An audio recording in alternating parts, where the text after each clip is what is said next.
connection ignites clarity. It slices through noise, erases distances, sparks ideas into action. Connection fuels resilience. It keeps businesses running, students learning, families close, communities thriving, no matter the challenge. Connection drives speed. Because opportunity doesn't wait. Decisions are made in real time. Transactions happen in an instant. Progress moves at the pace of now.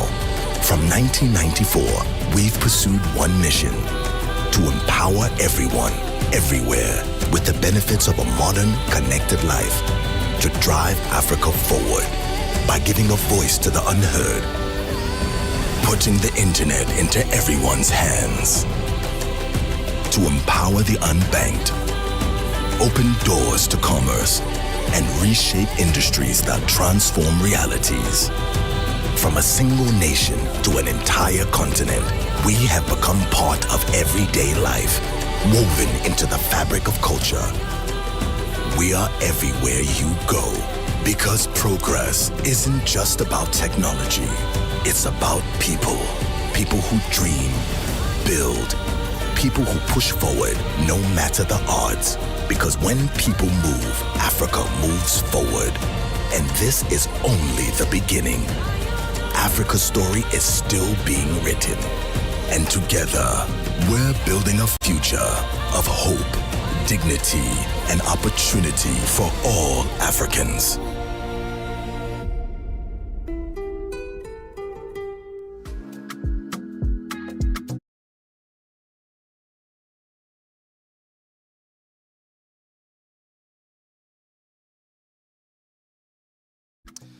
Good afternoon, ladies and gentlemen. My name is Tato Motlante. I look after Group Investor Relations for MTN, and it's my privilege and my honor to welcome all of you to the MTN Innovation Center here at 14th Avenue.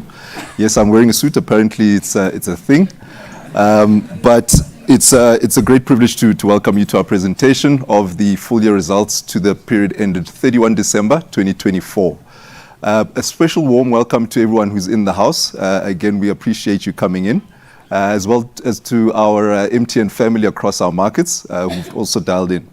There are a number of platforms that we're broadcasting to today. We've got a webcast that we're live at. We're on CNBC Africa, and we're on the MTN Group YouTube and LinkedIn channels. So just before we get going, maybe just to start with some of the usual housekeeping. The first one is that you should be seeing the disclaimer and safe harbor slide up on the screen. That really just covers today's presentation. Secondly, for those of you in the room, just to remind you again of the emergency exits, there's one to my right and one to the back of the auditorium. And then if you're sharing live updates, you can follow the conversation online. You can use our official hashtag, which is MTN Annuals 24, and tag us on @MTN Group. And then finally, just for those who are in the house, there are going to be refreshments for you. You have not come for nothing. And if we just take a moment to reflect before we get the proceedings underway, I think, today's presentation is against the backdrop, I think, of a long-running track record of MTN, of driving growth and creating value. Over the past 3 decades, we've built a very strong foundation, I think, in terms of the reach that we've managed to create and the lives that we've touched as a business. So, that really has cemented our position as leading Africa's digital progress. Now, with today's presentation, obviously, we look at the performance past. We talk about the outlook, which Ralph and Sul will talk about. But I think it's against that backdrop that we say, when we reflect the operational and financial progress that we've made, I think is something that we can all be proud of as MTNers, and obviously our partners who have taken the journey with us. So just as we get into the presentation, let's just review today's agenda. It's the usual run of play. We'll start off with some full year highlights that Ralph will take us through, as well as an operational strategic review. Tsulu, who's our CFO, will come up and talk about the financial overview, and then Ralph will come back and give us some outlook and priorities comments. So just before we get going, just to remind you again, if you do have questions and you're on the webcast, please do use that platform for your questions. And without further ado, it is my great honor to welcome to the stage our Group President and CEO, Ralph Mupita. Over to you, Ralph.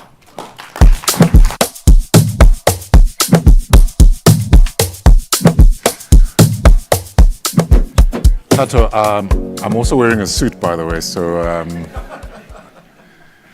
very good afternoon from myself, Rolf Mupita, to all of our guests who've joined us here at 14th Avenue and those who are joining us from various virtual platforms. It's always an honor and a privilege for Tsulu and I to present these results, which are really the work of the 17,000 MTNers across our markets who have delivered these results. And really appreciate the time you've taken. And I think by now you'd have seen the SENS and then annual financial statements and have started to work your way through.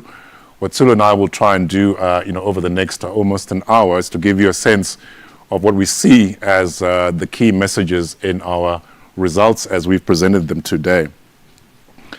From our side, just to start off by talking about what we believe are the 6 key messages that are within our results. And the results are delivered in a particular context of probably 2 halves in 2024.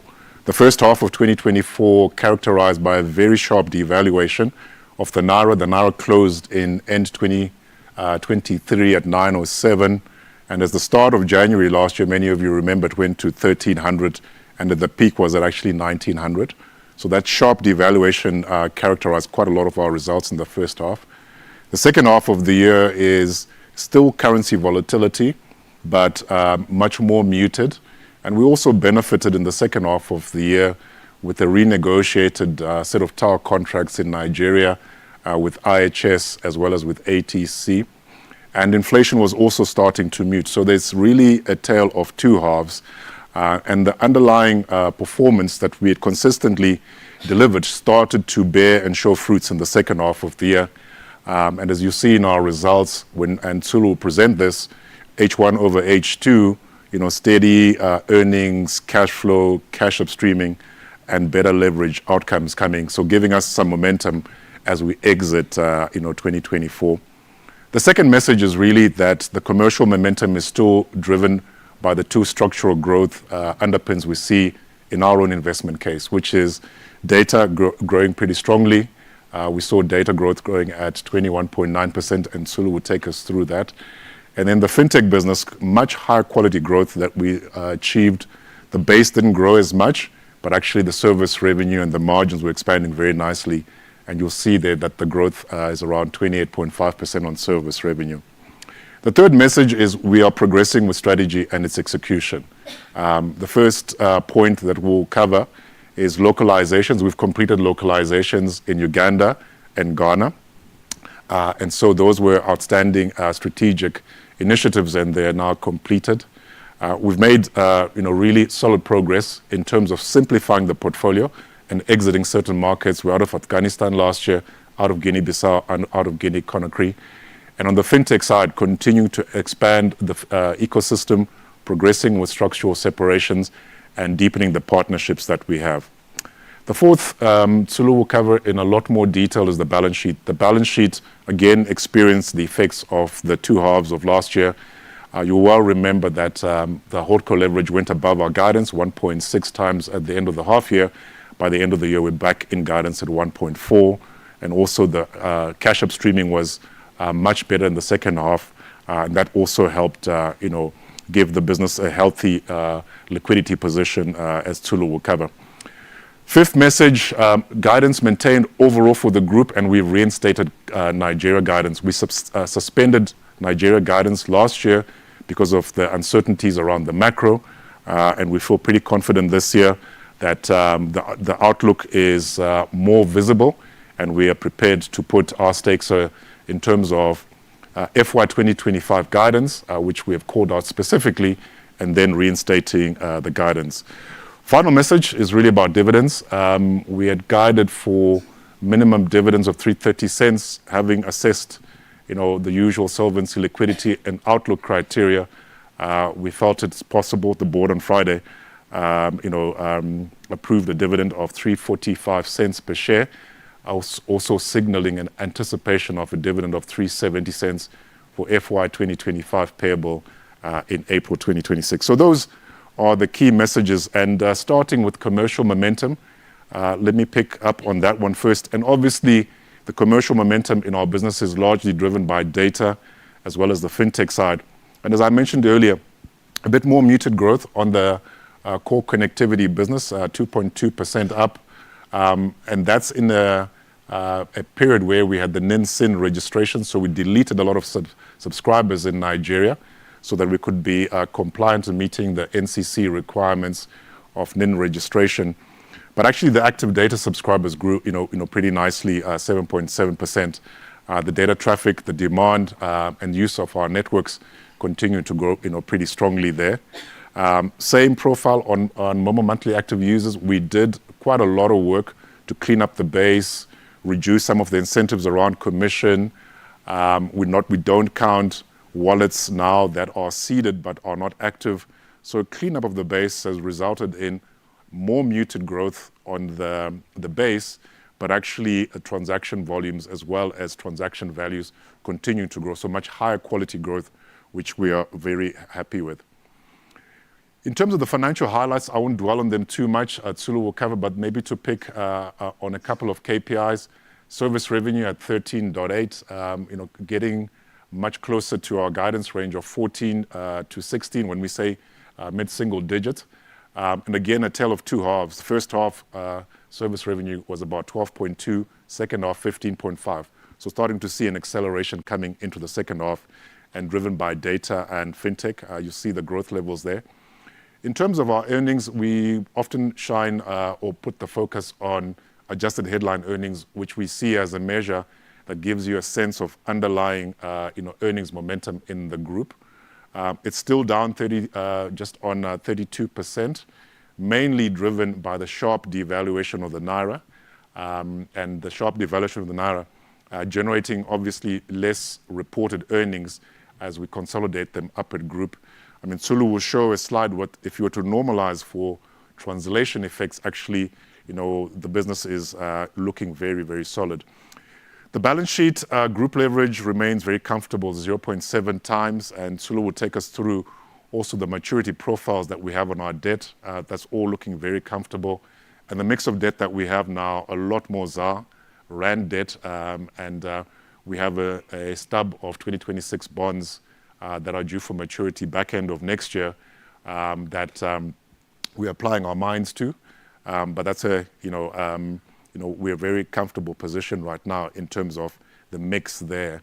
And then as I mentioned, the dividend at 345 cents, the operating free cash flow, as Tsulu will show, that again, a tale of two halves where we really had free cash flow accelerating coming to the second half, given the effects of the first half.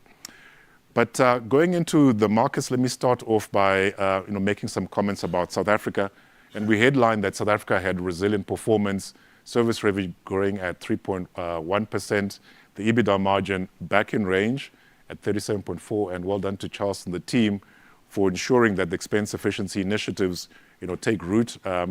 Pretty much half of the expense efficiency program savings we've achieved have been in South Africa. So South Africa has done a lot of the heavy lifting to manage the expense base and support actually the earnings and cash flow coming up. The context of South Africa was that actually the macro was relatively benign, and in many respects we started seeing inflation moderate, even though it's at a low level. The consumer in South Africa in the near term has been buoyed by tapping and having access to the two-pot retirement system. I think in the short term that creates a bit of liquidity, but long term you can have a different point of view around that. So the consumer was relatively in a better shape, and we saw that pretty much in our postpaid business. The postpaid results were pretty solid. Enterprise was solid.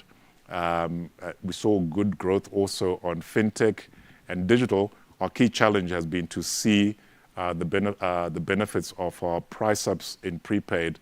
They haven't come through as at the end of the year. And as we said today, we're still working through those.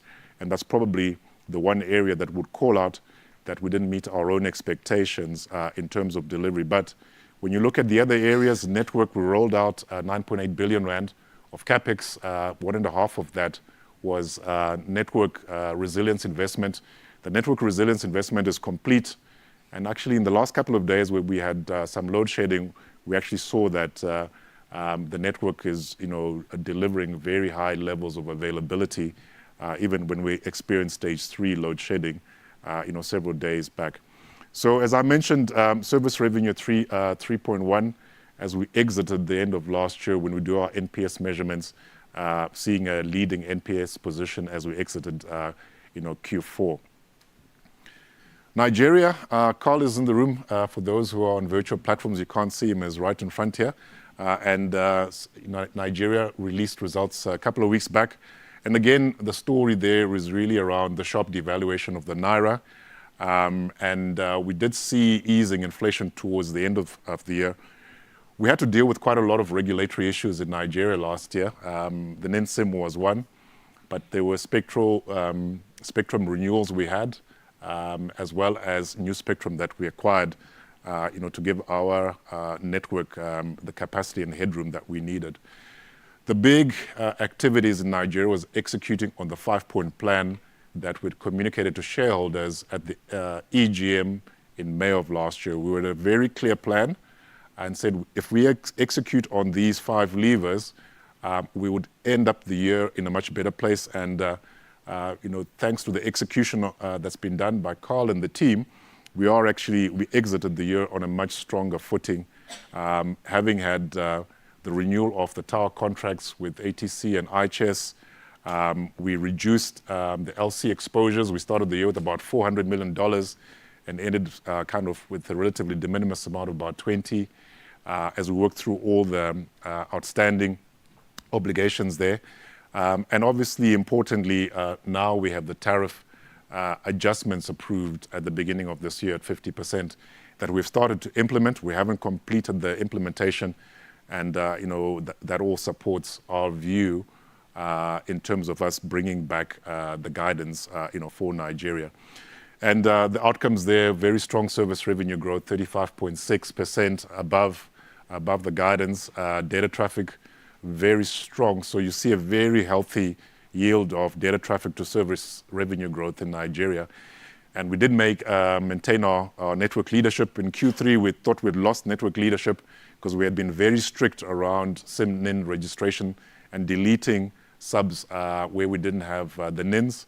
That affected NPS in Q3. By the end of Q4, we were back in the leadership team. So very strong set of results underlying in Nigeria, notwithstanding the macro effects, which we're beginning to see easing. And importantly, Nigeria eked out a bit of a profit in Q3, and then we saw also a profit in Q4. Still needs to work through the negative equity and distributable reserves, and we can talk about that in Q&A. In the rest of the markets, just to highlight, and obviously, SIA really powered by the results of Uganda, and Uganda came out with its results last week, and we also see Weka very much powered also by Ghana. So in both regions, SIA and Weka, very strong set of results coming in for both data and fintech. And to those teams, we have VP Yolanda also in the room, who looks after our SIA region. MENA, it's a story around Sudan, basically, where we had very challenging operating conditions given the ongoing conflict. The humanitarian conditions there are very dire, and we're doing our bit to keep our network up and enable as many people in Sudan to stay in contact with loved ones.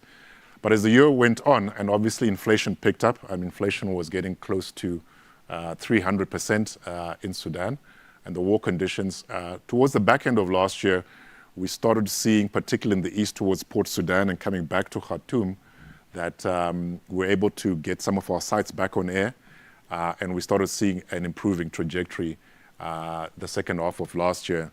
And even the beginning of this year, we're beginning to be able to get some of the sites back on air, particularly in Khartoum, which used to be 70% of our earnings. So the big issue there has really been around Sudan.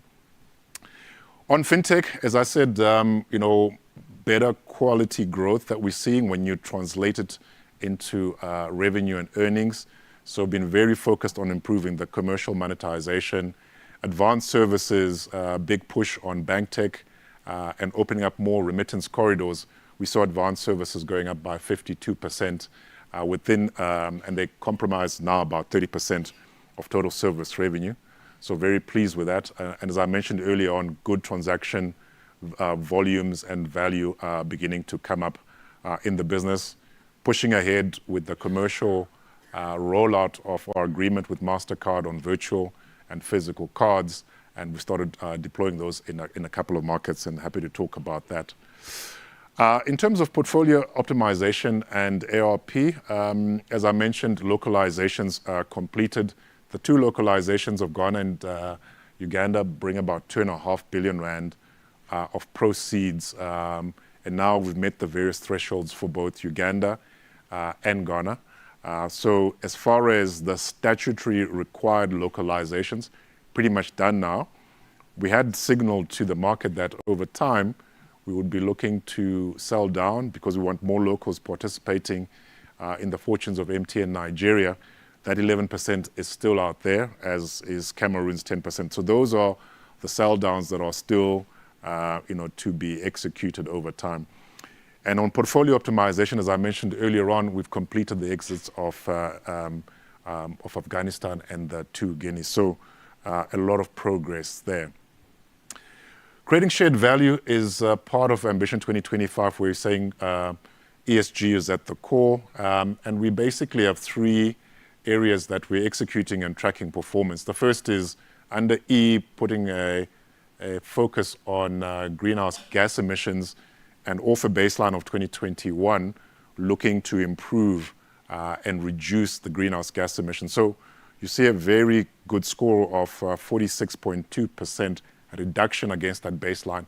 Now within that, there are some of the previously scope 1 emissions that have actually now moved to scope 3 when we did the SA Tower deal with IHS. So, I mean, the 46 is factually the results, but it flatters a little bit. But it's still good growth as we push towards 50% by 2030. Broadband coverage, good progress, 93%, almost there. And we're targeting to get to about 95% by the end of this year. And so part of our CapEx budget that we have for this year is really to improve coverage to meet that target of 95%. And then diversity and inclusion, which is important to us as MTN.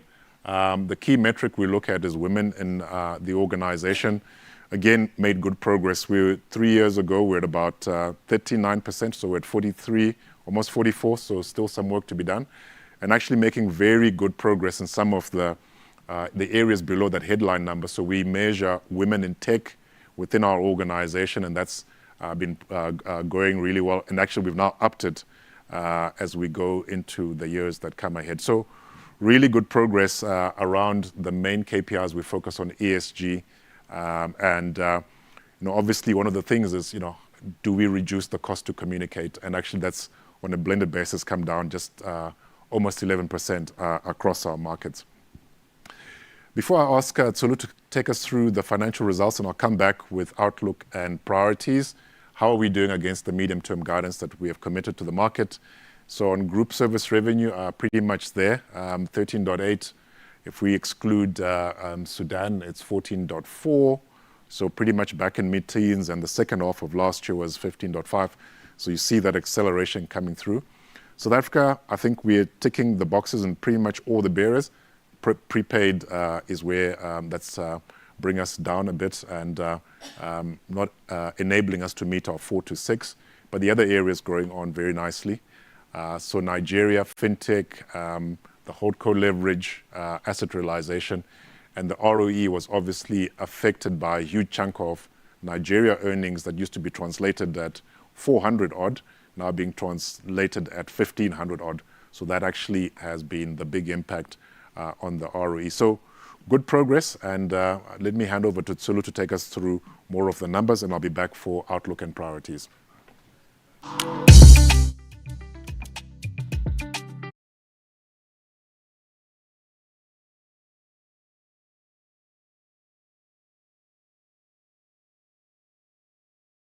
Very much, Ralph. A very good afternoon to all our guests, MTNers online and in the room today. It is really good to see you all again, and I'm very pleased to present to you our financial performance for the financial year 2024, We are really encouraged to see the resilience and momentum of our financial results, which were achieved under a very tough macro and operating circumstances. So if I can just take you through some of the key financial messages from our financial performance, 5 key insights. Firstly, as you can see, we continue to manage the macro impact on our financial results. However, we notably saw a moderation on the effects of our in the effects of our numbers in the second half, and these were really headwinds that abated in H2. Secondly, we are pleased to report a positive underlying trajectory in our service revenue growth as well as EBITDA margin. It demonstrates the strength of our operations underpinned by effective execution. Additionally, which is really the third point, was we continue to execute well on our expense efficiency program, and I will share with you later. This program has really helped us to cap the effects of the macro environment, enabling us really to defend our margins. The fourth point on the screen is that we have also been very seen very strong trends in terms of free cash flow and our leverage metrics in the second half of the year. These improvements have aligned with our commitment to the market to really reinforce the strength and flexibility of our financial position. Finally, just to reiterate, is that we have remained disciplined in applying our capital allocation framework, and it has really underpinned our performance and ensured that we are making strategic investments that drive long-term value.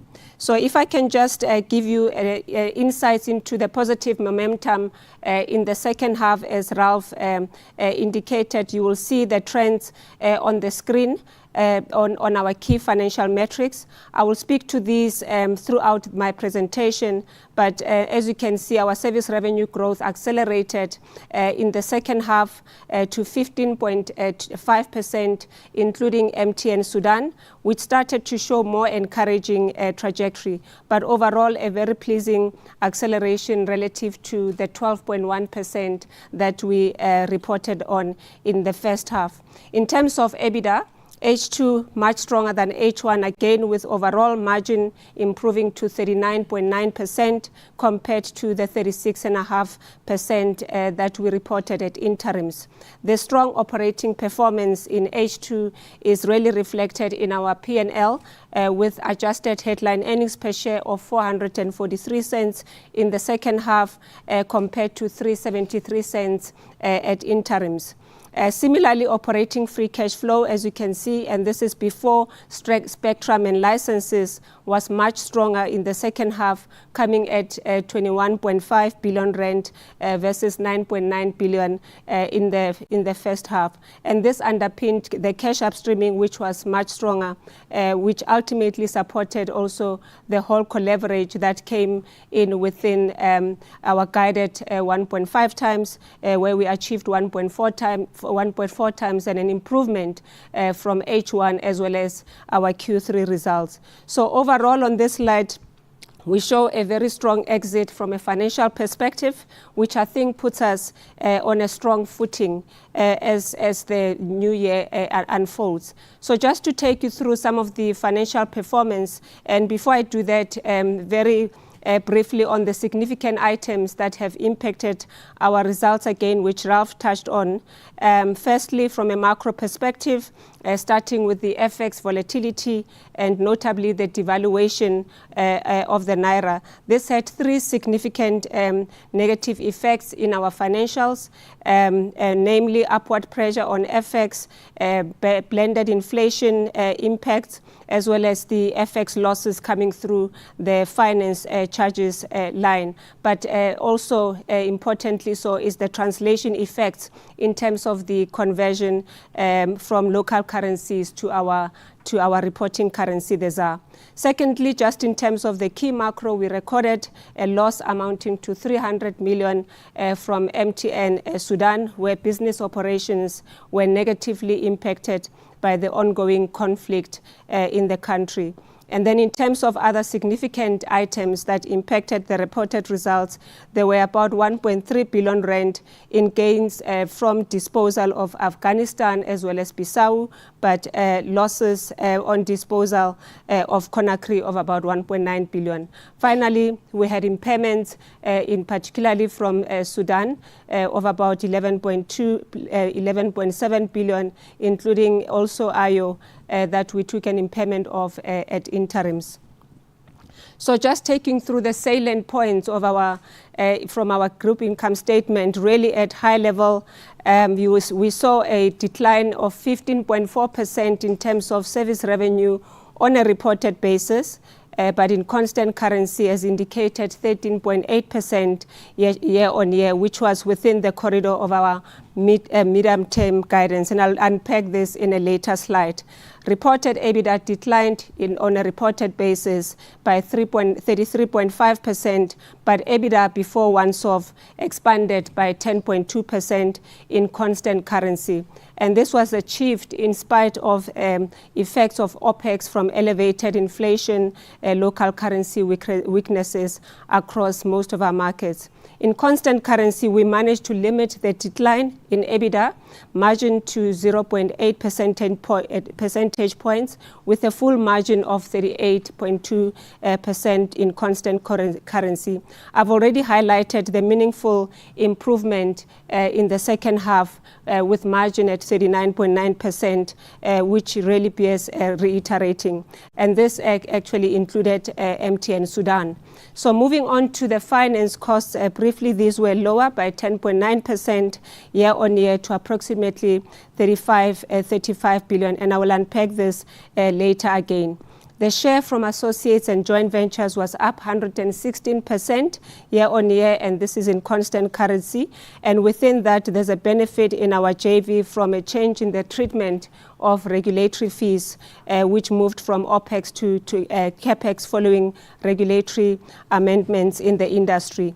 Income tax expense declined by 12.4% due to lower profits, mainly driven by losses recorded in MTN Nigeria as well as Sudan. So just moving on to the next slide, on the same slide, you will note a big movement in the profile of a non-controlling shareholder specifically, and this was mainly due to higher losses in Nigeria as well as Sudan, which were attributable to minority shareholders in those operations. I will come back really to the per share performance later on, but just wrapping up with return on equity, our adjusted ROE came in at 18.8%, which was down from 24.4% last year, and this was largely due to lower earnings base, which was impacted by the macro, as we indicated. So if I can unpack in the next slide the group service revenue in a bit more detail.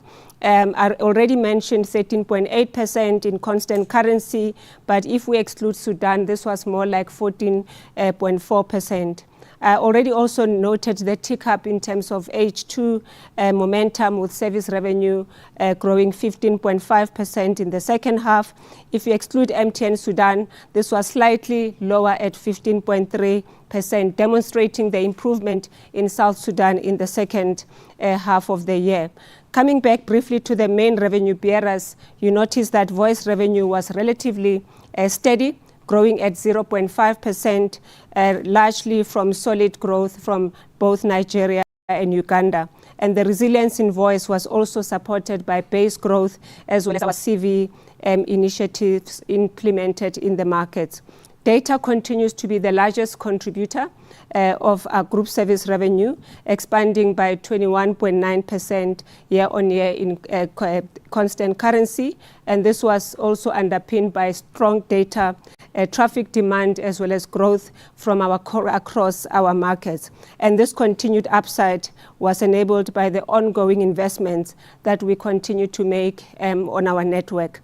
FinTech continued to show good growth overall, with service revenue rising 28.5%, and it was also pleasing to see the strong performance in the likes of digital service revenue growing by 19% year on year, and in other bucket is SMS, bulk SMS, as IT services, ICT services that grew by about 18.7%. So coming back to the H1 versus H2 theme, most of these revenue segments accelerated growth in constant currency terms in the second half of the year, as I showed in the previous slide.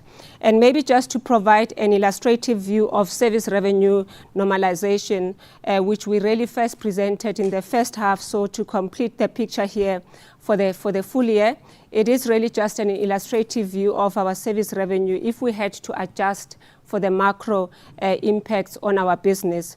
Notably, these include Sudan conflict, hyperinflation in Ghana, as well as South Sudan. So this view also shows the effects of local currencies devaluing against the ZAR, particularly the Naira. So if the impacts of these macro headwinds are adjusted for in both the current year as well as the prior year, you would see that underlying group service revenue would have been just shy of 19%. So I think this really highlights the very strong underlying trend. And I will touch on a similar slide when I talk to adjusted headline earnings per share later on. If I can just move on to our market performance briefly, starting with South Africa. The business delivered service revenue growth in South Africa of 3.1%, contending really with the evolving customer behavior and increased competitive intensity, especially in prepaid. In terms of the key segments, MTN South Africa service revenue was really driven by data revenue growth of 2.9% year-on-year, notably with accelerated year-on-year growth of 3.5% in second half and 5.5% in Q4. Digital revenue growth was 10.6%, very strong, supported by rich media services and mobile advertising, while fintech revenue was up 47%, which is really coming from at time advance growth. Other revenue, which includes enterprise ICT and bulk SMS, was up 20.4%, mainly from new deals in enterprise. The growth in these verticals were offset by the voice decline, which was down 4.6% year-on-year, although reflecting a significant improvement in trend, particularly when you compare to 11.9% decline same period last year. This outcome was supported by improved network availability following the completion of the network resilience program in South Africa. And then wholesale revenue really remained flat year on year. Just quickly on the expenses profile, these were very well managed again, with total cost growth contained at 0.2% year on year. We saw cost of sales growing at 1.8%, largely driven by interconnect as well as device costs, while operating expenses movement benefited from a profit write-up resulting from lease amendments. However, a dedicated focus on expense efficiency program in South Africa really underpinned a well-managed cost in overall, with 1.2 billion rand in expense efficiency program, resulting in really just 1.2% decline in cost in operating expenditure. EBITDA adjusted for the disposal of sale and leaseback on towers was at 5.5%, however expanded 4.4% if we further adjust for the disposal of the sale from insurance receivables. The margin, excluding the gain from disposals and insurance receivables, was at around 37%, which was really up 1 percentage point as well. So on this basis, MTN SA's EBITDA margin in H2 was really at 38.2% compared to 36.5%, demonstrating really an encouraging improvement in the second half of the year.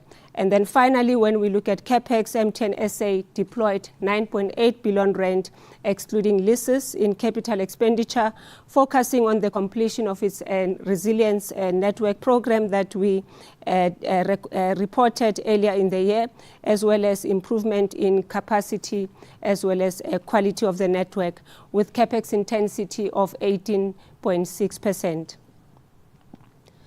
Now, if I can turn to Nigeria briefly, and I won't go into the detail.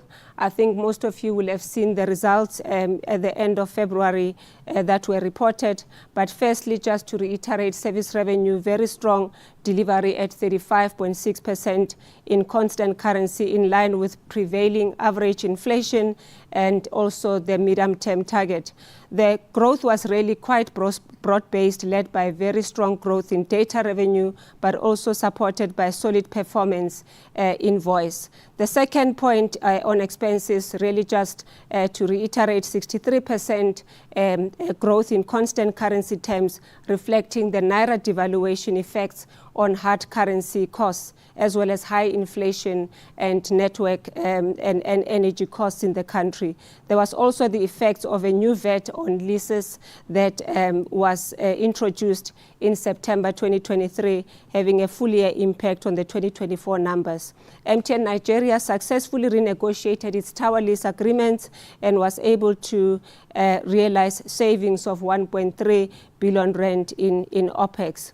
Thirdly, the EBITDA margin outcomes reflected really the top line that was strong, and the impacts of the factors I've just outlined earlier on. EBITDA margin declined, however, by 10.3 percentage points to 38.9. So if we adjust for the net effects of Forex, for instance, EBITDA would have grown by more like 52.6%.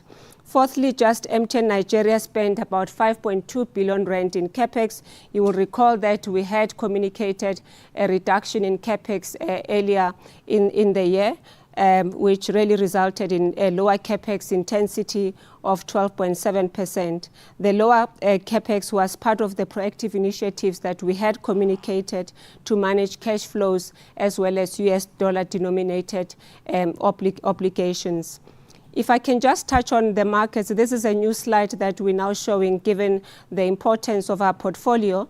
You will notice that our market portfolio performance showed resilient top-line growth, with service revenue increasing by 21.3% in the CR region and WECA growing by 9.7%. Both were ahead of their respective blended inflation rates. Within those regions, I think it is also worth calling out at high level MTN Uganda as well as MTN Ghana results, as these contribute 13.5% and 23% respectively to group EBITDA. Within SIA, MTN Uganda increased service revenue by 19.6% with a healthy margin of 52%, which was really supported by solid commercial execution and a stable macroeconomic environment. In the WECA region, from a Ghana perspective, service revenue expanded by 34%, growing ahead of its medium-term target. It also sustained a healthy margin in the upper 50%. You'll see from the slide, but both these operations are sustaining their pleasing trajectories of growth and profitability, and they remain critical to the growth of our business in terms of value creation. Just moving on to FinTech. Revenue grew by 28.5% in the period as we continue to scale this business. Pleasing was advanced services, which grew by 52% year on year, in line with our strategy to really accelerate these segments of our FinTech operations. Basic services as well as airtime advance revenue were also robust, increasing by 23% and 19.1% respectively.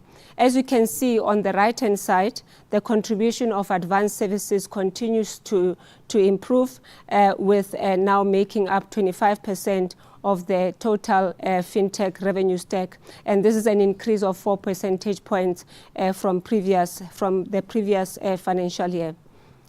Just Going into the next slide, if I can touch on the group expenses, these were well managed given the challenging macro context. Total expenses grew by 14.5%, with group cost of sales growth contained at 6.3%. Within that mix, commissions, roaming, as well as ISP costs were higher, offset by the benefits of a device transformation program that was implemented in South Africa. OPEX increased by 21.8%, with the main driver being network rent as well as utilities. These costs grew by 45% year on year. A big factor in this trend was the FX impacts that I mentioned earlier on the tower leases in Nigeria.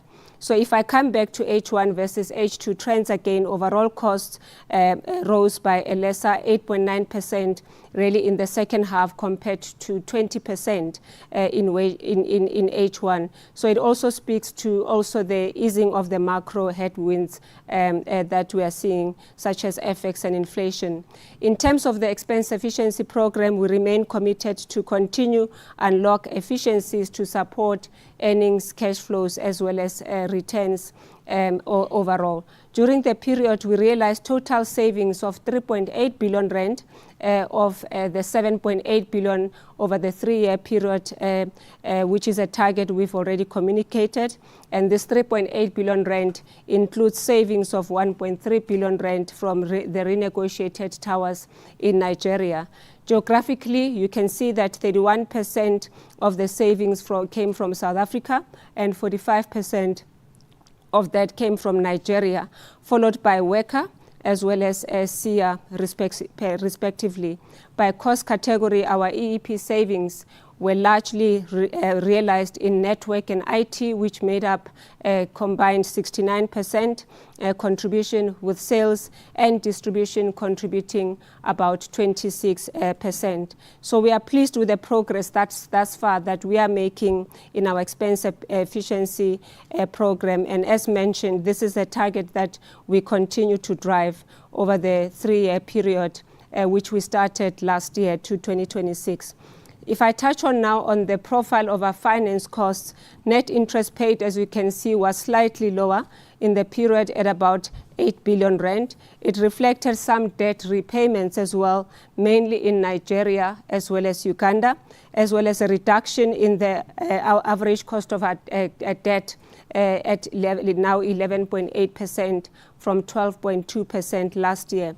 The finance lease costs were up slightly due to lease extensions and renewals that we had, although mitigated by weaker local currencies against the ZAR.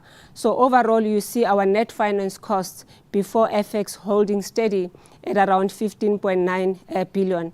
I'll just make 2 additional points here, is that just to emphasize the point in terms of the improving trends that we are seeing in the second half when you look at the movements in our finance costs. So secondly, I think the big call out here to make is the FX losses in the period, which amounted to 18.9 billion rand. This included a total of 14.1 billion in FX losses due to the Naira devaluation in Nigeria. You can see the split there between realized and unrealized losses, and the sharp rise in the former was really due to the settlement of dollar exposures, particularly in Nigeria. So just moving on to our adjusted headline earnings per share. On this basis, attributable earnings per share moved into a loss of 531 cents per share, reflecting the lower earnings and all the largely macro-driven effects that I unpacked earlier on. The big item impacting there, you will see, was mainly the impairment of goodwill, PPE and associates, totaling 578 cents per share, which was largely coming from the MTN Sudan impairment that I mentioned of 11.2 billion.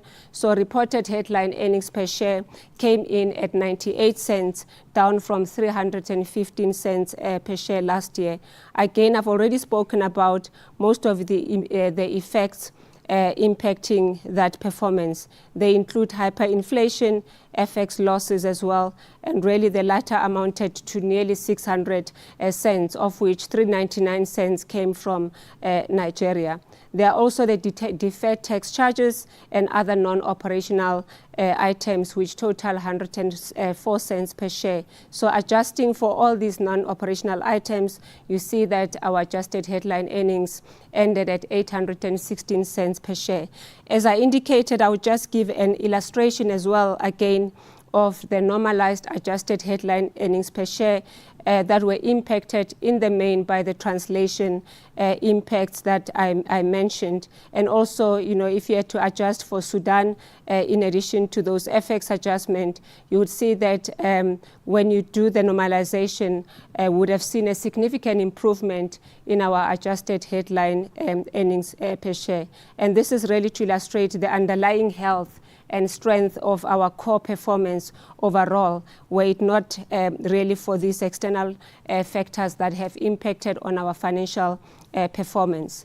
Moving on to CapEx, we capitalized in total 29.9 billion rand excluding leases. This was within the guidance that we provided to the market of between 28 to 33 billion rand, with CapEx intensity of 15.9%, also within the medium-term target that we communicated of 15 to 18%. By market, 33% of the CapEx came from South Africa as they completed the comprehensive network resilience plan. 17% came from Nigeria. As I indicated, we had reduced CapEx in Nigeria earlier in the year. And then a combined 44% of our CapEx came from SIA as well as the worker market as they continue to invest for growth in those regions. And then by category, as you can see, around 73% of our CapEx went towards network investments. And then the balance was more into IT and other areas, which also includes our platform businesses. So we do continue to invest and deploy our capital expenditure in line with our capital allocation framework to support the growth of our businesses as we execute on our strategy. If I can move on to our free cash flow analysis, from the waterfall, you can see that the operating free cash flow before spectrum and licenses declined by 31.6% to 31.4 billion rand. This is largely reflecting the pressure on earnings, as I've discussed, as well as a net working capital outflow of 7.8 billion rand. In the main, this was higher due to trade receivables in various of our businesses, particularly SA and Nigeria, but also the prepayments that we make to try to mitigate against FX volatility in our markets. We also made cash payments for leases and as well as capital expenditure of 9 billion as well as 30 billion rand respectively. What was really pleasing about this outcome was also the cash flow of 21.5 billion rand in H2, demonstrating a strong upturn from the cash flow of around 10 billion rand or 9.9 billion in H1, which I showed earlier. So as you even look at the shape of our free cash flow analysis, it's similar profile that speaks to a stronger upswing in the second half. If you recall that we had negative working capital at H1 of about 2.4 billion rand, and therefore a positive swing in free cash flow of 8.4 billion rand, thus ending us with 6.6 billion rand in free cash flow. So if I can just go to our leverage and liquidity before I conclude. Firstly, as you can see, our balance sheet remains strong with group net debt to EBITDA at 0.7 times, slightly higher than the prior year, but still well within the loan covenant limit of 2.5 times. Secondly, our holdco leverage remained unchanged at 1.4 times. We are particularly pleased to see this outcome as well, given the volatility that we've experienced in our macro, and as mentioned earlier, also reflecting an improvement from H1 as well as Q3. We did communicate that we expect to see a trend back to around our medium-term threshold of 1.5 times. And then on the foreign currency denominated debt, it totaled 21% of holdco debt, well below the target of 40% that we had communicated. And this is really a demonstration of our focus in terms of faster deleveraging of the non-rand debt. Thirdly, holdco leverage was also anchored by the strong cash upstreaming that we received from the markets. In the second half, we got R1 billion more than we did in the first half. So overall, in total, we upstreamed 14 billion rand for the year, with 7.5 billion in the second half. We also received additional proceeds from the Ghana as well as Uganda localization of about 2.5 billion, which is in addition to the cash upstreaming of 14 billion rand.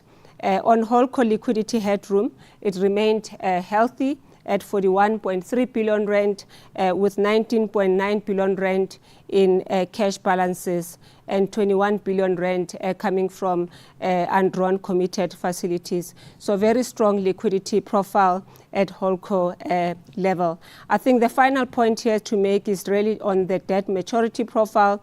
The market remains supportive, the debt market remains supportive to the group, and we have been successful in refinancing our maturity debt under the DMTN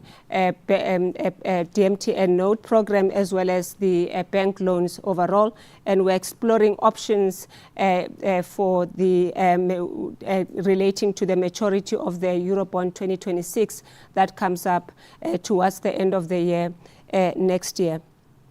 And I think Ralph did touch on this specifically. So overall, our balance sheet remains very strong and continues to provide the flexibility that we need to drive our growth as well as our strategic priorities. And in that regard, our capital allocation program remains very relevant for us, and it has helped us as well to steer through some of our challenging macro conditions. So in summary, the financial performance for 2024 demonstrated underlying strength and encouraging H2 trends, as you saw earlier, and momentum, particularly in service revenue, earnings, as well as free cash flow generation. As I've discussed, these factors translated well into our balance sheet development, and we remain focused on delivering value for our stakeholders throughout our disciplined financial management. Ladies and gentlemen, that ends my presentation. I will then hand over to Ralph. Thank you.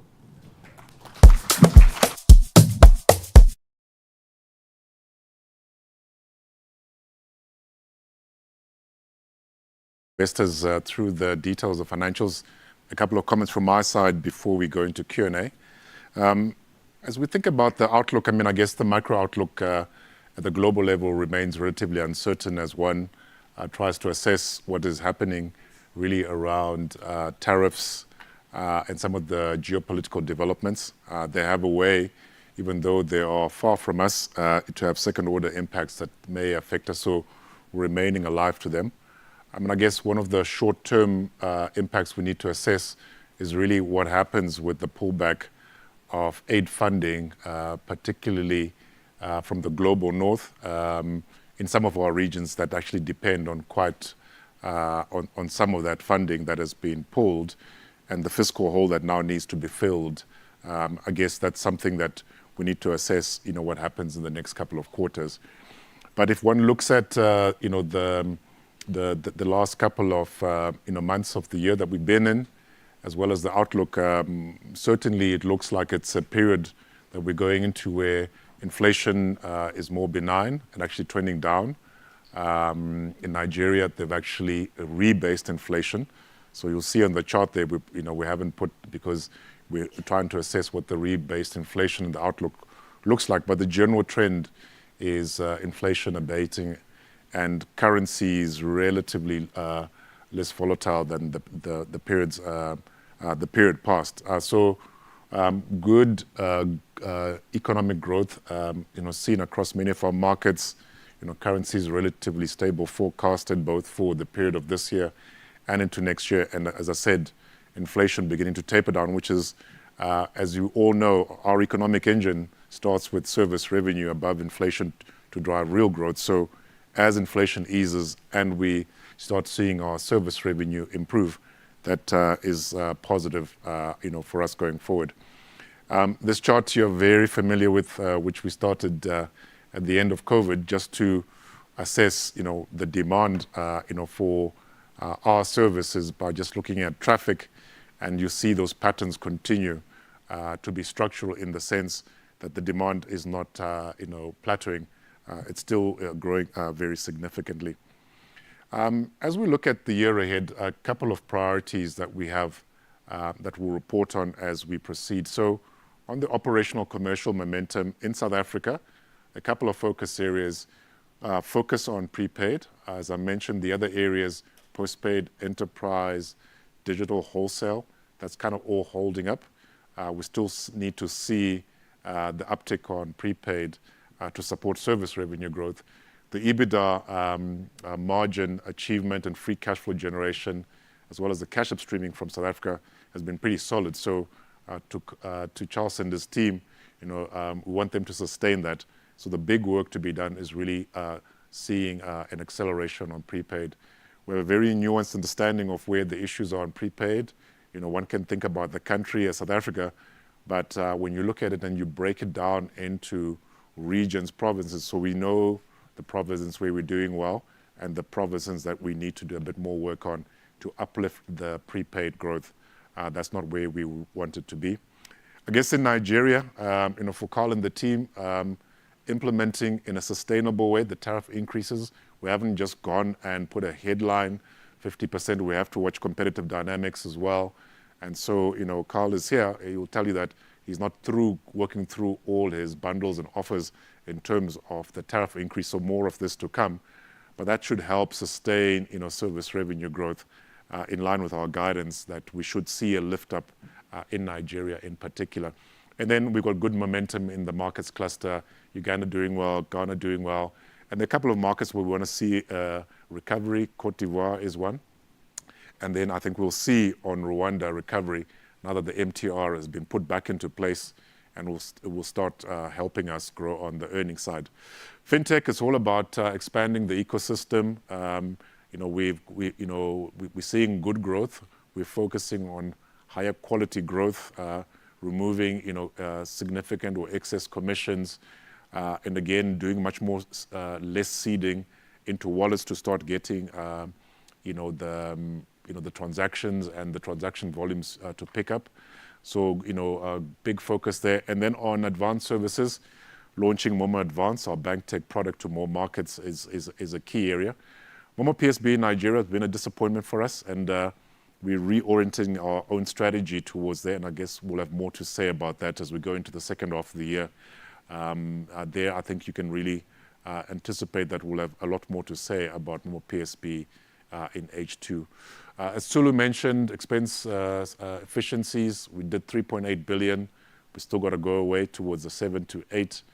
For the year that we're in now, we're looking at CapEx 30 billion to 35. It's a bit of a range. Not too dissimilar to the CapEx envelope that we had last year. So we will push the growth and look to be very, very efficient with our capital deployment so that we support the improvement of returns. Sustaining cash upstreaming, both dividends, management fees across our markets, and then looking at our balance sheet and looking at it into the future. And as Sulu has mentioned as well, looking at what we do with our Euro bonds that mature at the back end of next year, about $500 million of Euro bonds. We have not made a decision as yet. We're looking at sources and uses of capital, and we'll apply our minds in the second half of the year, what we will do given the various options that we have. And I guess importantly for us, a sustained performance from Nigeria, where we start seeing, profitable growth month on month, should really, go a long way to resolving the negative equity position that we have and building up the distributable reserves, because you need the distributable reserves built up to a particular level to be able to distribute dividends. So, we've got to fill that hole of earnings and then distributable reserves to be dividend paying. And you can all do your maths and forecasting to anticipate where that is more likely to be under current macro assumptions. So thanks very much. Again, on our holdco, on our medium-term guidance, we remain with our medium-term guidance. And as I said, Nigeria, importantly, we're calling out a FY 2024 guidance, 2025 guidance, where service revenue at least mid-40s, margins at least mid-40s, and obviously would like to out-execute that for the year. And then the dividend anticipated by the board for this year, payable next year, would move from 3.45 to 3.70 cents per share. So thanks very much for listening to Tsulu and I. Hopefully that helps you digest what came out in our extensive SENS and our financials. And we're ready to take up questions, and Tato will be the driver of managing the Q&A. But Tsulu, please come up on stage again.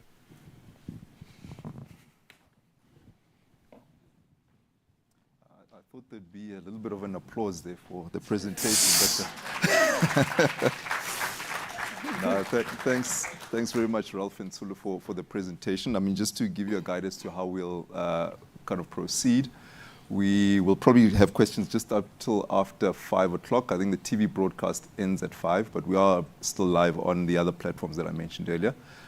So let's just get into the questions, and we can start in the room. And I see there's a lot of interest. So we'll just start there. Afternoon. Jonathan Kennedy-Good from Prescient Securities. Just interested in that one slide you had up there, which intimated your group earnings would have been 18 Rand, which would have been a record by some margin. Was that after holding currencies constant on the income statement and balance sheet? And is that a kind of target for where you would be over the next 3 years, for example? So that's question one. And then number two, on Iran, it looked like that was about 30% of the earnings. And there was a massive change in accounting policy for that revenue share agreement there. Just trying to understand why you would capitalize a revenue share agreement and what's changed in Iran. Thanks. And is that a new base going forward? Obviously, Iran looks very profitable now. Yeah, so should I go ahead, or you want to take a few? Nothing, can just take those ones. Okay.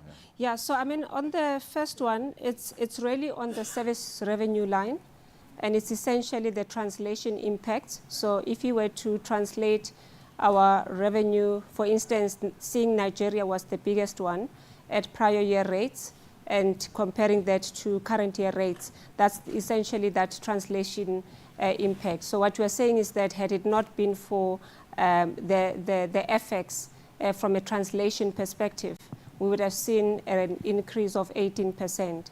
I mean, we're maintaining our guidance of at least mid-teens, so it's not giving any signal that this is where we're going. So our guidance remains.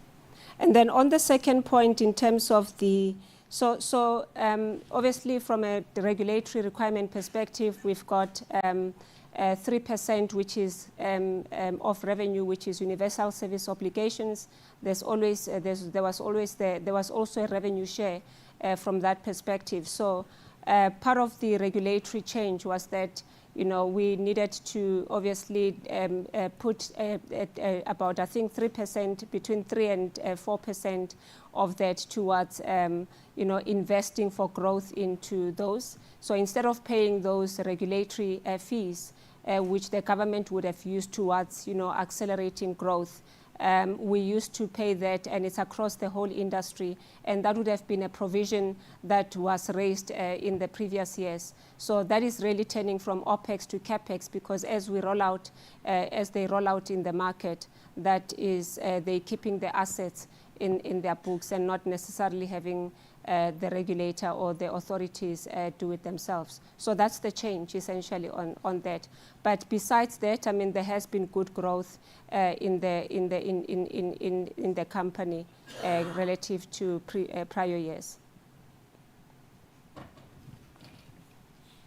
Hi, thanks for the opportunity to ask questions. Nadeem Mohammed from SPG Securities.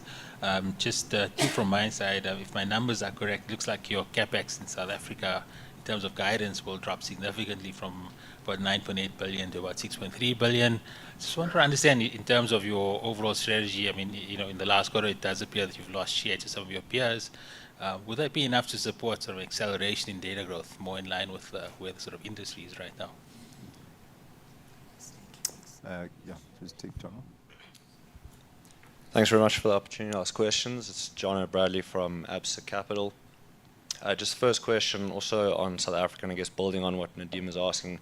So what gives you confidence around South Africa's recovery, particularly in the prepaid segment going into FY25? And then second question is just on the fintech business and the MasterCard deal. Given that that's potentially coming to a close, could you look to sell additional minority stakes this year or in the near term? Maybe take Press as well. It's a lot of questions now. Hi everyone, it's Prashendran from 361. I've got 3 questions. Maybe just hold your questions then. Sorry, can you answer the question? There's a few questions before that. We'll come back to you. Okay. Yeah, all right. So, to get the first question. No, let him keep it. No, ask your questions, Nadeem. Yeah. Okay. Sorry guys. No, I'm saying you'll ask them after. So we've already had like 6 questions. So let's Okay, well, okay. 3 will make it 9. So on the capex for South Africa, I mean, we did 9.8, and in that 9.8 is 1.5 billion for resilience. We finished our resilience program in Q1. So kind of expansion, kind of growth capex is, you got to deduct the 1.5. And, our sense is that with the South African network, and Charles can add to this, is that, that 9.8 less what you can imply is the resilience capex, you can sustain your network growth. We're going to be measured around 5G rollout. We're not trying to win the prize of getting 100% population coverage on 5G. It's difficult to monetize, so we're going to be very targeted around how we expand. So we think with a measured approach to kind of rolling back 5G, we should be okay there in South Africa. And on the prepaid question, maybe I'll ask Charles to capture that, or will you contradict or agree with me on the capex as well? Do you want to pick up the prepaid one? No, I think the cameras will come to you. Okay. Yeah, no, I mean, the point around capex, Ralph covered it, but there's a key point I want to make. We are 44% coverage on 5G, and fairly still a lot of headroom on the network. So we're comfortable that with the 6.5, we should be able to remain competitive as we offload from 4G to 5G, so we should be comfortable there. I think the prepaid recovery, obviously because it's, for us, it's largely isolated in two major provinces or regions. And I think in many other regions, we are growing quite decent numbers. That gives us the confidence that we are able to recover the key regions that we have lost. So I think on that basis, we believe that we'll be able to recover the prepaid business largely in the coming quarters. I mean, I'll probably say maybe H2 as opposed to maybe a Q1 and a Q2. Maybe H2 we should be able to start to see some more recovery on the prepaid side. Thanks. Yeah, so on the MasterCard side, or the question on the fintech side, we've always said that we are open and we haven't given ourselves a timeline to more minority investments up to a maximum of about 30%. So, but it has to be a partnership that we believe makes sense. We're not keen to have put option structures behind these investments, because if you do that, we could fill the boots tomorrow with 30%. I can guarantee you that. But that creates its own financial strain on the balance sheet, and you're now forced to act in a particular way, and you're rushed to IPO or whatever. We think there's no need for that. So, we'll be quite measured around that. There's still a lot of runway and growth to be had. So we can be a bit more selective around partnerships as we go along the way there. These are all the questions. Yeah, I think it was. Sorry for the confusion. Presh, back to you. No problem. So my questions are on South Africa, so for Dineo and Charles mainly. Firstly, your South Africa's data monetization, I calculated it at around 10%, so traffic versus the data revenue growth. Now, I appreciate that a lot of that was the recovery of the extra time, but now that you've lapped that, I think in November, what is your data traffic to revenue conversion rate post that? It's the first question. Then the second was looking at your prepaid revenue. Your advances are now about 40% of recharges, so it's jumped up quite a lot. How much of your prepaid service revenue growth came from airtime advance or extra time, sorry. And then linked to that is what's your bad debt percentage on that balance? Thanks. Charles?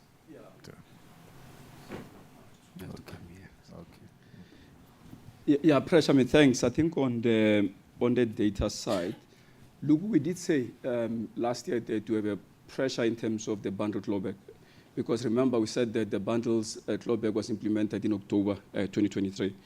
And then we indicated that we'll lap this off in the next 12 months, which we did in that October. And in the last update, we indicated that we should start to see an upside in terms of data growth. So if you look at the performance for the 9 months of 2024 versus the 3 months towards the end, you can see that we're closing the year on 5.5% growth rate on data. So we are getting back, and this clawback was not necessarily the entire part of the clawback anniversary. So October, November, December, maybe coming into Q1 as well. But you are starting to see an uplift coming back into data. So the promise that we made that will restore data back to growth once we do that, because remember, this is a new baseline in terms of recovery. So that is coming through in terms of the recovery for data performance. Maybe we can deal with the issue of the bad debt on extra time. Yes, sir. You can come here. In terms of the recovery rate, we find that on average we recover about 97-98% of the advances on extra time. So it's a very high recovery rate overall.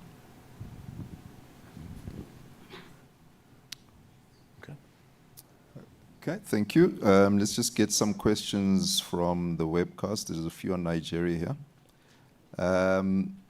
In Nigeria, in your opinion, is there an ideal ownership share over the long term? Would you prefer to have a controlling stake, or would you be happy to see a drift to below controlling stake? That's one question, or two. Second question, can you please give some guidance on Nigeria tariff hikes? Is there any update in terms of magnitude to be applied and the effects? And then maybe just the last question relates to Nigeria. Uganda's fintech revenue growth from bank tech was quite impressive. Any likelihood of the same model being applied in Nigeria, despite broad gatekeeping by Nigerian banks?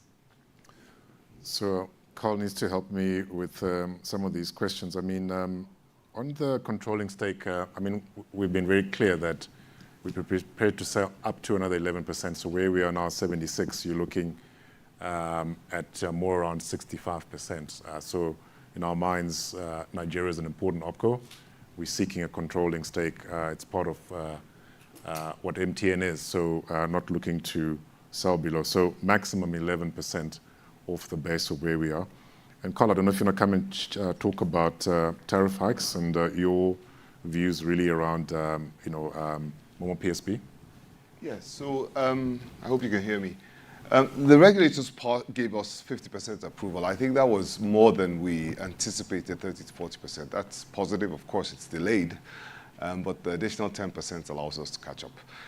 They announced on the 8th of January, and we started implementing middle of February, and that's still ongoing. What we've communicated clearly in our guidance is at least 40%, and that gives you a range of what we anticipate to come out. Now, there's 2 or 3 variables. First is the timing. So it's not everything that came out in one day. It's still work in progress. Second is the elasticity of the customer. We believe, looking at precedents from places like Ghana, where we've had tariff increases, that it's quite strong. The necessity of telecommunication services is absolutely critical. So we're not expecting major impacts on the consumption patterns of the customer. And then finally, of course, there is the competitive effect, and that's going to evolve over time. So you'll see some of it in the Q1 results. If you want to get a real sense of what the full impact will be, I'd say you'd have to wait for the Q2 results to come through. In terms of financial services, Uganda, great story. So much admiration for Sylvia and what she's done there, but it's a different market in Nigeria. And the greenfield territory that we had in the early days of Momo isn't there in Nigeria. So it's going to be a significantly different model. In Nigeria, there's extensive, significant digital penetration. intense competition, and there's been for years and years now the interswitching between all financial institutions. So we have to shape our strategy to fit that market, which will still focus on growing the wallet base with a lot of focus on rural areas, introducing a competitive solution in every aspect. So that has to include things like lending, savings, etc. And then we'll build on that and innovate to find new spaces where it's much more of a blue ocean where we can transform the position that we have. So I wouldn't rush to jump to the optimism of what we've seen in Uganda. Those are really the Uganda, Rwanda, Ghana, those are the star children of MTN on financial services. It's going to be different. It's going to be a slog, but we have the competence with the group support, the financial capacity to slog it out until we start to really grow to a scale where we can dominate in that market. Thank you. Just to add to that point on fintech in Nigeria, I think the one thing that we've reflected on is not to be obsessed with a PSB license. Okay, the PSB license is actually quite limiting, so we need to venture outside of that. This is what Carl is basically saying, that we need to venture out of that because the limitations on your ability to lend and other restrictions would always impact. And I think you will see even Airtel Money, which is quite successful elsewhere, like we're successful elsewhere, have struggled to get that. So the PSB license is not sufficient to take on the likes of OPay, PalmPay, and those sort of things. So that's how we're beginning to think about the opportunity. But as Carl says, much more to say at a future date. Thank you. Any questions in the room? Okay, let me just get a few questions again from the webcast. The situation in Sudan is unlikely to moderate and improve in the near term, looking forward. What is the plan for this market? That's one question. Then there is a working capital questions. Working capital, a big negative in 2024. What is the outlook for 2025? And then any markets that are candidate for hyperinflationary accounting outside of Iran? And what Naira rates do your guidance assume? So we can start with Sudan, plans for Sudan. Yeah, on Sudan, look, as I mentioned, the conditions there are pretty challenging. Operationally, they've been a little bit easier as we got to the back end of Q4 and actually the beginning of this year. I think this year we've got another 200 sites up. It's the beginning of this year. So sites on air, we'll be able to get our customers to connect. So look, it's a challenging macro geopolitical set of issues there, and our team are doing the best that they can to sustain the network and keep our customers connected. We'll continue to monitor the situation. We've taken a big asset impairment for about 11 billion. There's no goodwill, very little to go ahead and write down there in the business. And we've been able to get tariff increases, but not sufficient to compensate for inflation. So we'll continue to monitor the situation and hopeful that the interventions from the AU and others would help to ameliorate the situation there, which is a significant humanitarian issue that probably is underreported given everything that's happened across the globe. So do you want to pick up on the working capital? Yeah, so I think as I indicated, it is an area that we're focusing on. There is a bit of pressure on the receivables in a couple of markets. I think the ongoing initiatives that we're making is to try and reduce that as much as possible. But there's also the, as I said, the prepayments that we make from time to time to guard against FX volatility. So the focus, is really just to make sure that we reduce that as much as possible. So, in South Africa, Nigeria, and I think in our buyback business, we probably had over 50% of that coming from, the collection side. So our intention is to continue with those efforts to reduce it and make sure that we can turn it positive. And then any markets that look like they could be hyperinflation in terms of accounting? Well, I think the current market remain. I think we continually assess Nigeria. I think you will have seen that Nigeria has gone just over 100%, but it hasn't been declared as a hyperinflationary economy. At this point, that's the only market, but we've got Ghana at this point, as well as Sudan. South Sudan used to be in hyperinflation, but I think it's out of there at the moment. No other markets that we anticipate at this point. Yeah. I think with the inflation trend in Nigeria, more downwards sloping now. I mean, I think that risk is significantly mitigated. I mean, official inflation is 24 at the moment, and it's trending more down rather than staying steady or up. Up. Yeah, that's correct. Okay. Question on South Africa. Do you have any plans for price increases on the prepaid side in South Africa in 2025, given that the macro is improving? Charles, you can take the question from there if you want. Right. Don't. Look, I mean, we said about the price increase for last year that we still want to see the effect of that to play out into the next 2 quarters. But what we're reflecting on is the impact of the VAT increase. That is not something we're going to be able to absorb. I think on some of the bundles, we're going to be a bit more surgical in terms of the price increases, but it will largely be driven by the VAT issue if it comes through, and also what the outlook looks like in terms of the price increase that we've done last year. Thanks, Charles. CapEx intensity, it was well managed in 2024. Can you give us a sense of how this may evolve in the next 2 to 3 years, especially in light of the tariff increases in Nigeria? Can we maintain our network advantage without raising CapEx spend? I mean, the CapEx we are calling out for this year is broadly the same CapEx as last year.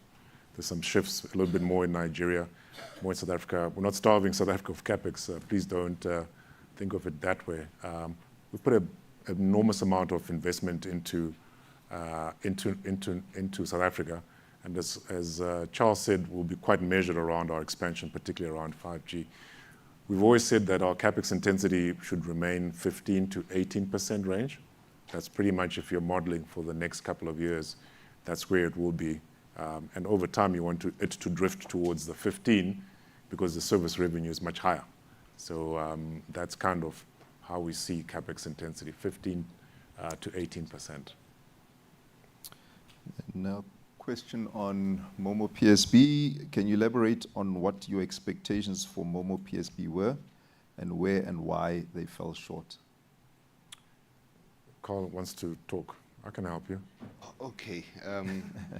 Thanks. Nice to share the fun with Charles. Our expectations were predicated on what we'd seen in previous markets. And I think the reality of the Nigerian markets were quite different. We were expecting to be heading towards the range of, by end of this year, next year, to range of 20 million monthly active users. What changed?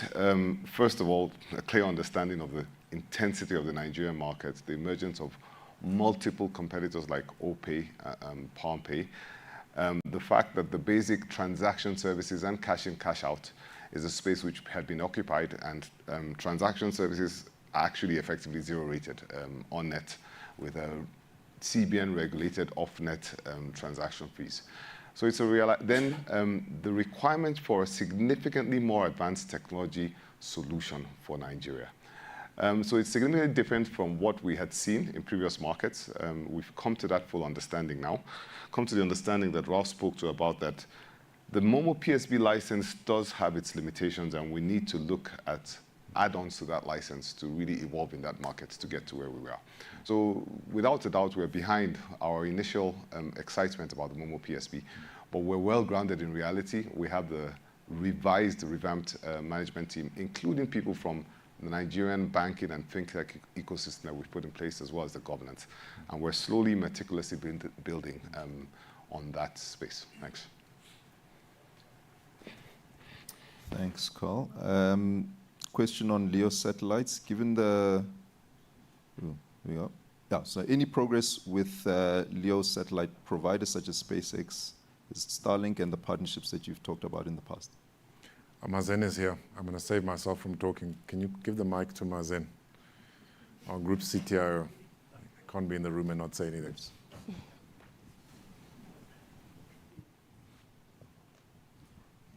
Yeah, we look at LEO satellite as an emergent technology.